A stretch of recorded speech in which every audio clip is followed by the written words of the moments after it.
All right. I've started my own indie game company as a solo creator with no savings after leaving my dream job at Epic Games in order to help other individuals like yourself that feel alone and use games as an escape. Where it's and this is not just another team making games. In fact, it's just me. I've got big goals outside of making games, so let's talk about that. There are many moments in my life that could have kept me from being here. Like massive depressive moments. And it's that pain that I suffered, that I know many of you have suffered, that makes today important. That makes this company matter. Because I'm autistic. I have ADHD. I'm bipolar. With depression, of course. Also manic. A lot of traits that gamers and indie game devs have. Now, I said today matters. If you're not aware, today is Fortnite's 5th anniversary for Fortnite Creative mode. Everyone is on their socials, they're sharing fond memories of their early creations, games they made that mattered to them, right? But a lot of these memories are painful reminders. There's an air of sadness in each of the posts.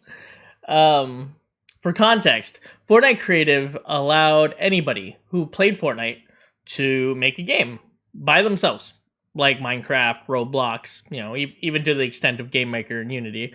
Not only that, they could make money off of it. Like, you could make money off of it right now. So much money, in fact, many of the top creators have started their own teams and have started doing 6-7 figure deals with brands. Some individuals without brand deals are making on the high end of $1 million a month, US dollars, just through playtime. That's not an exaggeration. You can find those stats. These players became indie game devs without realizing it. They made full-time jobs catering to a player base that loves Fortnite. So why are a lot of these people sad? Other than making games for Fortnite players, because that can make you sad. I can see that. In March of this year, Unreal Editor for Fortnite became a thing. I know this because I was the first person on stage to show this to the world. It's revolutionary. You can make games in Fortnite using the Unreal Editor, and these are professional game developer tools. We call it UEFN for short. UEFN. Unreal Editor for Fortnite. But there's a catch.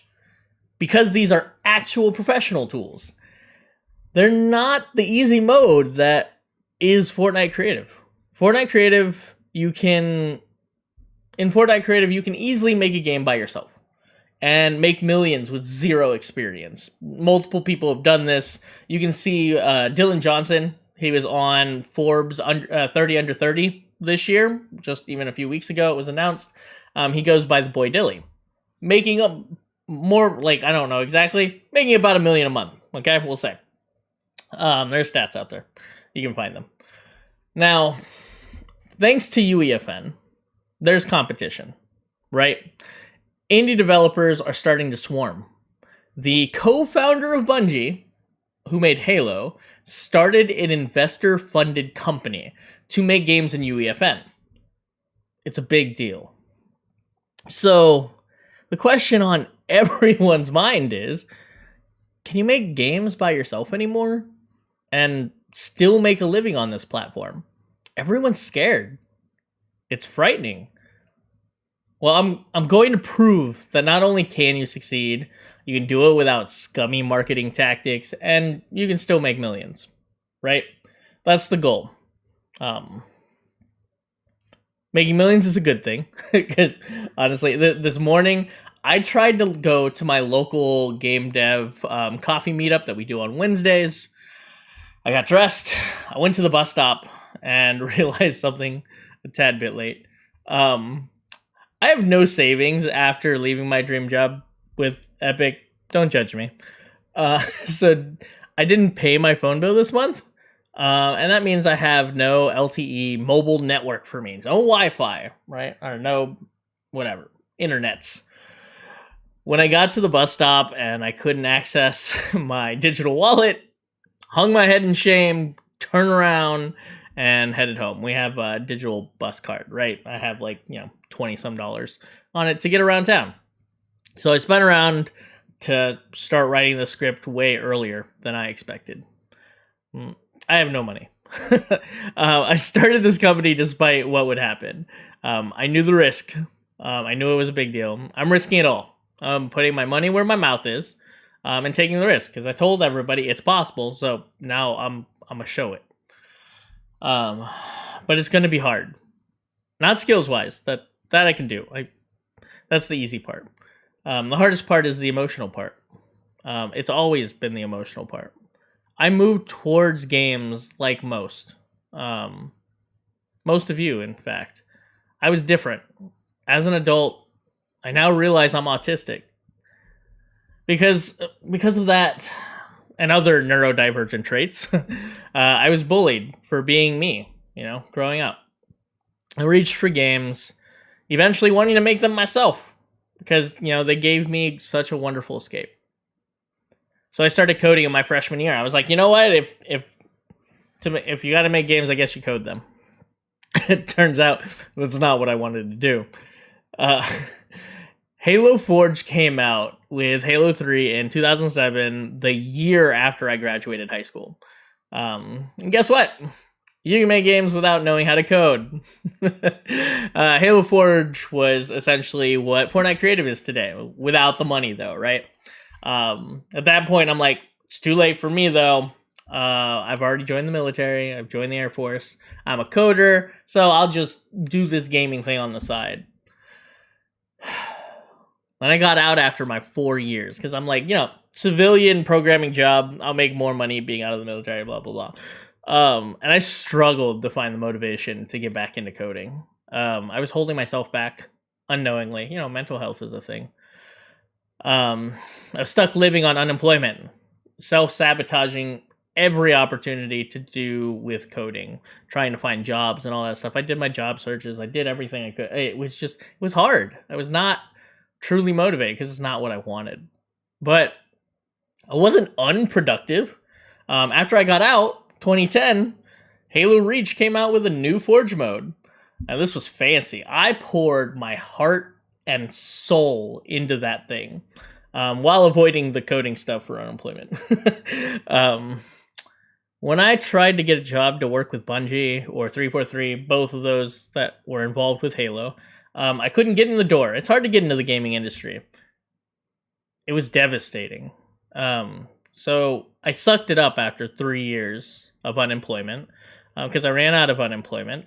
Eventually I had to donate plasma just for $20 to pay for food on the weekend for my son and his mom at the time. Over that weekend stuck out to me. It was a very important moment. So I got a job as a data engineer at a real estate software company in town. I got out of my own way for survival's sake. Like, I still have mental health stuff, but y'all know, if you gotta survive, you gotta do what you gotta do, suck it up, and just do it. I liked the job. It was good. But this feeling. Like, I know a lot of you know this feeling of doing something that didn't feel right. I mean, I killed it. Like, I went from donating plasma for $20 for a weekend to a $40K salary job, which is good, to making $200K a year in 5 years. And I learned a lot in software. I learned a lot. My neurodivergence, though, made it so hard socially. Every job I got, I lost at the 6-month mark for different reasons. It's like weird stuff. It's like a curse. It destroyed my confidence. It happened 4 times in a row. and it made it hard to work. During those years, though, I started things in games on the side. I made things in Unity. I kept doing Halo. This included my proudest career achievement. I started a team to make games in Halo 5 with its Forge mode in 2015. It was all volunteer because nobody knew how to get paid at the time. I understand now, but we made 40 plus publicly playable games in 1 year with a team of like a floating 7 to 15 people. Phenomenal. 4 of those people from the team got jobs working on Halo after we split apart after a year of doing stuff together with no prior professional gaming industry experience. And that's a testament to them, their skills to get them there. And I got to be a small part of that. And that stuck with me. I didn't join them, though. I was traumatized by failing to get in the door years before, and then traumatized from software. But I'm realizing a trend, because when I'm lost, the universe is like, hey, here's the new thing. Give this a try. So as I lost my last job in software, and I didn't want to go back, Fortnite became a thing. Chapter 1, Season 4 to be exact, and it changed my life. I decided to stream. Not on Twitch. At the time, I streamed on Mixer, which died, which is sad. At that time, I decided to start streaming. I followed along with Cypher PK's How to Get Better at Fortnite video series, and things were great. I coded a prototype chatbot using, Mixer's some interactive features, and because of that chatbot, I exploded to 20,000 followers in 6 months. It was great. But more importantly about that time, during that time in 2018, exactly 5 years ago today, Fortnite Creative came out. I was so ready. When they released Playground, which you just screw around in, I knew an in-game editor to make games was the next step. And it was, and I was so excited. But I was still scared, so I built on my own with my streaming community. I kept in my box. Eventually, I found others. But early on in the community, I was an outcast. Just like in school. I was long-winded in conversations, and I was told several times that I took things too seriously. Actually, I heard that in the Halo community as well. They even judged me for doing Fortnite. That's a whole thing. Despite that, I had my 10 years of experience making games in Halo. The games I made on stream were nothing like games that are even released today. A lot of great ideas, a lot of fun mechanics. If you remember some of them, remind me in the comments below. I'm going to rebuild a lot of those. That's the plan. One day. Long story short, with that, I got several games featured. I made thousands. Used that to continue doing game design work as a freelancer outside of Fortnite. I found other clients. I didn't want to put all my baskets in, all my eggs in one basket. Fortnite wasn't done with me, though. I eventually returned to the scene. I posted about a thing. I got discovered by someone at Epic. Love them dearly. We had chats, and by the end of it, I was asked if I wanted to do something with Epic. I thought he meant like a brand deal, but it was a job opportunity. I got recruited for my dream job, something I've wanted for years. And I left that job right after 17 months, just, a month and a half ago. Before a year and a half. It was an amazing opportunity, and I'm so grateful. It's a wonderful group of people to work with. I wasn't part of layoffs, but I did leave. Like, layoffs solidified that I needed to go. And I had to. I watched amazing creators in this community lose all hope after UEFN launched. Making a game seemed daunting. And if you're an indie game developer, you know this feeling. I wanted to do more for the community. More than what I could do at Epic. It wasn't enough to be a voice, to be an advocate, to be a designer. That wasn't enough. So instead, I'm here to be an example. I officially started my own company paperwork and all. It is named after my proudest achievement in my career. I'm excited to announce my new company, Creative Force Incorporated. Yeah, you got to add the ink, right? It's the same name as that Halo team in Halo 5. Coincidentally, it has creative in the title, so it's an homage to Fortnite Creative. And I love that. This isn't a company just to make games. First of all, I plan on being the sole developer for a long time, by myself. I want to prove that it's possible to be a solo creator with some contracting work here and there. And when I prove that, not if, I want to help others get there too. And that's my first challenge. So the main thing, the first big thing I'm going to do is design a big game better than Fortnite, using Fortnite, designed for Fortnite players.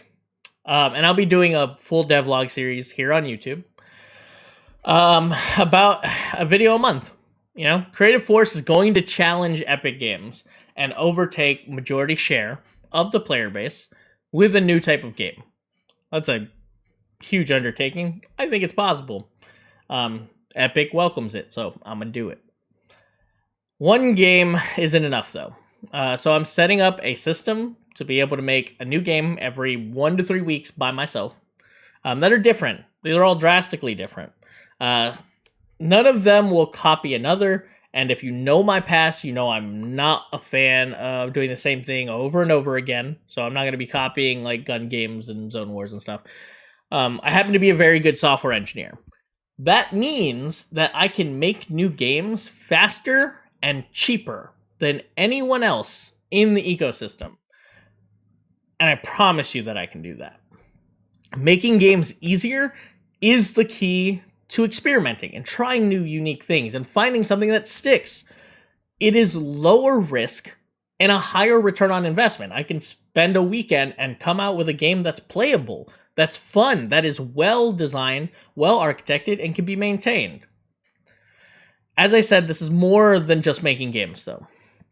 I'll be using my history with Epic, my experiences as a creator, my past as a creator, my experiences as a software engineer, all the friends I've made in the ecosystem, in the community, as a way to push change and to improve the ecosystem, to set up a council, to talk with Epic, to figure out ways to make things better and actually make change.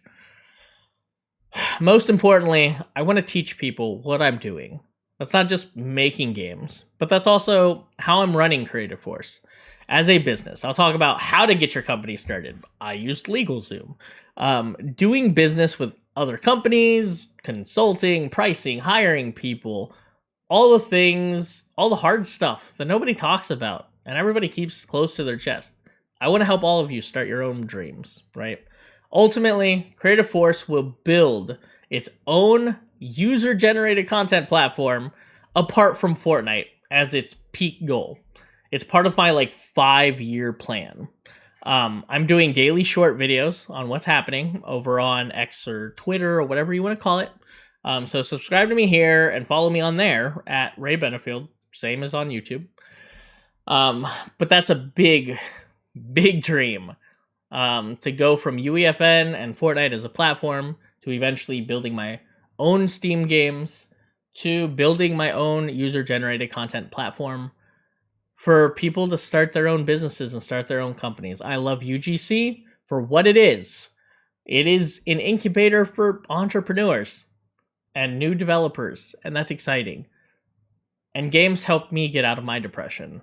I still could fight it all the time, but I'm hoping there's a way that I can help other people find that path, because what I realized is that all the achievements that I've found in my life right now, I'm happy dying. I've done a lot, and I'm very proud of myself. That took a long time to get there. And my main reason for living right now is my kid. He's 12. I want to see him grow up. I want to see him succeed. But I also want to be happy living for myself. That's my goal. I want to be happy living, and I want to help other people find their own success and find their own ways to be happy living. Anyways, see y'all on Twitter. See y'all in the comments. Take care.